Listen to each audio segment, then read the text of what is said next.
Hello મિત્રો, આજે ધોરણ 8 ની અંદર વિષય ગણિત ચેપ્ટર નંબર 5 વર્ગ અને વર્ગમૂળ સ્વાધ્યાય 5.4 જોઈશું. આજે ક્વેશ્ચન નંબર 1, નીચે આપેલ વર્ગમૂળ તરીકે સંખ્યામાં કેટલા અંકો હશે તે જણાવો. અને કોઈ પણ ગણતરી કર્યા વિના કઈ રીતે દાખલો ગણવું એ આપણે આજે જોઈશું. કે રકમની અંદર શું આપેલું છે, વર્ગમૂળ તરીકે સંખ્યામાં કેટલા અંકો છે તે પહેલા શોધવાના.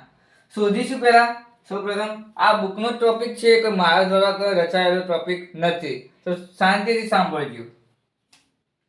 64 આપેલો છે. હવે 64 ના આપણે કઈ રીતે વર્ગમૂળ તરીકે સંખ્યામાં કેટલા અંકો છે તે જાણી શકીએ. તો સૌપ્રથમ હવે પહેલા ટોપિકમાં લખી દે કે 64 માં અંકોની સંખ્યા. 64 માં અંકોની સંખ્યા કેટલી? હવે 64 એટલે આપણે આવી રીતે ગણવાનું છે કે આ 64 આપેલો કેટલી સંખ્યા, આ 1 અને આ 2, તો બે અંકોની સંખ્યા થઈ કહેવાય. આપણે 4 અને 6 ની કહેવાની અંકોની સંખ્યા ગણતરી કરવાની છે, 1 અને 2, તો આ બે સંખ્યા છે, તો આપણે એવું લખીએ કે બે સંખ્યા છે. બરાબર. હવે આપણે શું કરીશું કે 64 માં અંકોની સંખ્યા 2 છે, આપણે એ લખીશું. હવે n બરાબર આપણે ધારો કે 2 લઈ લઈએ. n બરાબર 2 લઈ લઈએ. આ એ બેકી સંખ્યા છે, 2 એ બેકી સંખ્યા છે એવું બતાવવાનું કે એકી સંખ્યા કે બેકી સંખ્યા. તો બેકી સંખ્યા માટે n બરાબર આ સૂત્ર વાપરવાનું જે સંખ્યા આવી હોય, અને એકી સંખ્યા હોય તો n+1 સૂત્ર વાપરવાનું. બરાબર. એકી સંખ્યા માટે હવે n બરાબર 2 લીધા. હવે આપણે એવું જોઈશું કે 64 ના વર્ગમૂળની અંકોની સંખ્યા. હવે શોધવાનું છે આ કેટલી આપેલી, તો સૂત્ર એનું આવે n/2. જો એકી સંખ્યા હોય તો n+1 થશે. બરાબર. n/2 ની જગ્યાએ કેટલા હતા? 2 હતા, તો 2/2 એટલે આન્સર મળ્યો 1. તો આપણે 64 ના વર્ગમૂળની અંકોની સંખ્યા આપણને મળી 1, તો આ એનો આન્સર મળ્યો. બીજું એક્ઝામ્પલ આપણે લઈએ 144. હવે 144 માં આપણે જોઈએ ત્રણ ડિજિટની સંખ્યા આપેલી છે.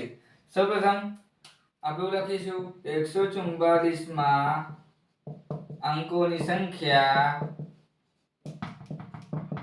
કેટલી આલી? 1, 2 અને 3. કારણ આ બસ તે પણ કરી શકો 1, 2 અને 3. તો આપણે કેટલી આપેલી છે? 3 આપેલી છે. તો અંકોની સંખ્યા કેટલી આલી? 144 ની અંદર 3 આપેલી છે, 3 લખીએ. હવે આ આપણે જાણીએ છીએ કે 144 એ એકી સંખ્યા છે. જાણીએ છીએ આપણે 144 એ એકી સંખ્યા છે. હવે એકી સંખ્યા હોય તો એને બેકી બનાવવાની. કઈ રીતે? n+1 થી. તો આપણે સૂત્ર લખીએ 144 ના વર્ગમૂળની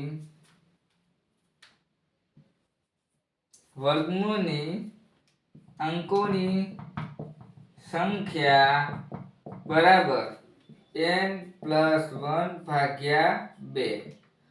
હવે આપણે n બરાબર કેટલા લેવાના હતા? 3. તો આપણે એવું બાજુ લખી દઈએ કે n બરાબર 3 લીધા હતા આપણે પહેલાથી જ. n બરાબર 3 લઈ લેવાના. n બરાબર 3 લીધા હતા. હવે 3 n ની જગ્યાએ 3 મૂકે, 3+1/2. 3 + 1 4, 4/2 એટલે 2. તો આન્સર મળ્યો આપણે 2. તો 144 ના વર્ગમૂળની અંકોની સંખ્યા આપણને 2 મળી કહેવાય.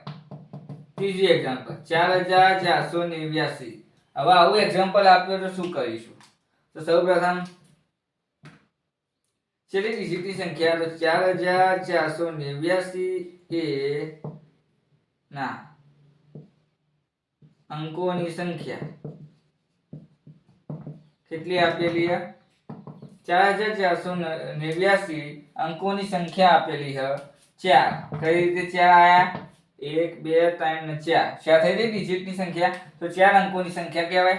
હવે 4 એ n બરાબર 4 એ બેકી સંખ્યા છે, આવું લખી દેવાનું. બરાબર. તો 4 એ બેકી સંખ્યા કહેવાય. હવે આપણે એવું લખીશું 4489 માં વર્ગમૂળ ની અંકોની સંખ્યા કેટલી હ n ભાગ્યા 2. હવે n ભાગ્યા 2 ચમ લેવું? કેમ કે બેકી સંખ્યા આપણને મળી તો 4 ભાગ્યા 2 બરાબર 2. તો આન્સર મળ્યો 2. 4489 માં વર્ગમૂળની સંખ્યા અંકોની સંખ્યા આપણને n બરાબર n ભાગ્યા 2 એટલે કે 4 ભાગ્યા 2 મળી એટલે કે 2 મળી કહેવાશે. n બરાબર 4 લીધા તો 4 લઈ લેવાના. બેકી સંખ્યા હોય તો જ n ભાગ્યા 2 આવે. એકી સંખ્યા હોય તો n + 1 ભાગ્યા 2 આવે. બરાબર. હવે બીજું એક એવું એક્ઝામ્પલ લઈએ.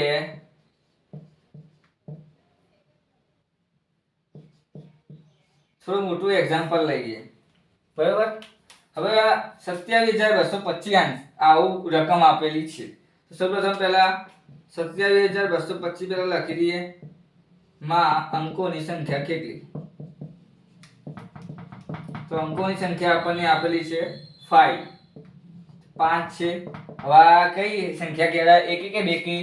તો એકી સંખ્યા કહેવાય. તો સૌપ્રથમ તો n બરાબર 5 એ એકી સંખ્યા છે. બરોબર. હવે એકી સંખ્યા કહેવાય ને તો આપણે સૂત્ર કયું વાપરીશું? n + 1. હવે આપણે એવું લખી દઈએ કે 27225 માં વર્ગમૂળ ની અંકોની સંખ્યા n + 1 ભાગ્યા 2 છે. હવે n + 1 n બરાબર કેટલા હતા? 5. તો 5 + 1 ભાગ્યા 2. તો આપણે બેકી બનાવીએ. 6 ભાગ્યા 2 એટલે કેટલા આયા? 3 દુ 6. તો આન્સર મળ્યો 3. તો આપણને મળી કઈ સંખ્યા કે 27225 માં વર્ગમૂળની અંકોની સંખ્યા આપણને 3 મળી કહેવાય. બરાબર. એક્ઝામ્પલ લઈ લઈએ. 390225. હવે આવું એક્ઝામ્પલ આપે તો શું કરીશું? સૌપ્રથમ પહેલા આપણે રકમ લખી દઈએ ફરીથી. 390225 એ માં અંકોની સંખ્યા કેટલી આપેલી છે? તો અંકોની સંખ્યા આપણને 1 2 3 4 5 ને 6. આપણે 6 આપેલી છે અંકોની સંખ્યા. બરાબર. હવે અંકોની સંખ્યા ડિસાઈડ થઈ ગયા પછી આપણે એકી કે બેકી સંખ્યા છે એ બરાબર લેવાનું. n બરાબર આપણને 6 મળ્યા. 6 એ કઈ સંખ્યા કહેવાય? બેકી સંખ્યા કહેવાય. તો બેકી સંખ્યા છે નક્કી કરી લીધું. હવે આના પછી આપણને જે રકમ આપી પહેલા લખી દઈશું 0225 એ વર્ગમૂળની અંકોની સંખ્યા કેટલી આલેલી? n ભાગ્યા 2 લઈશું. કેમ લીધા n ભાગ્યા 2? સમજીએ બેકી સંખ્યા આપેલી. બેકી સંખ્યા આપેલી એટલે 6 ભાગ્યા 2 લઈશું. 6 ભાગ્યા 2 એટલે કે 3. તો આપણને કઈ સંખ્યા મળી? કેવું? 3,90,225 એ વર્ગમૂળની અંકોની સંખ્યા 3 મળે છે. આવા જ વિડીયો જોવા હોય મિત્રો તો વિડીયોને સબસ્ક્રાઇબ કરી દો, વિડીયોને લાઈક આપી દો, ચેનલને સબસ્ક્રાઇબ કરી દો, વિડીયોને લાઈક આપી દો, કોમેન્ટ કરી દો અને શેર કરી દો વધુને વધુ મિત્રોને. વિડીયોને આપણે આટલે સુધી રાખીએ છીએ. વિડીયો ગમે તો લાઈક, શેર અને કોમેન્ટ કરીને જણાવો કે વિડીયો કેવો લાગ્યો.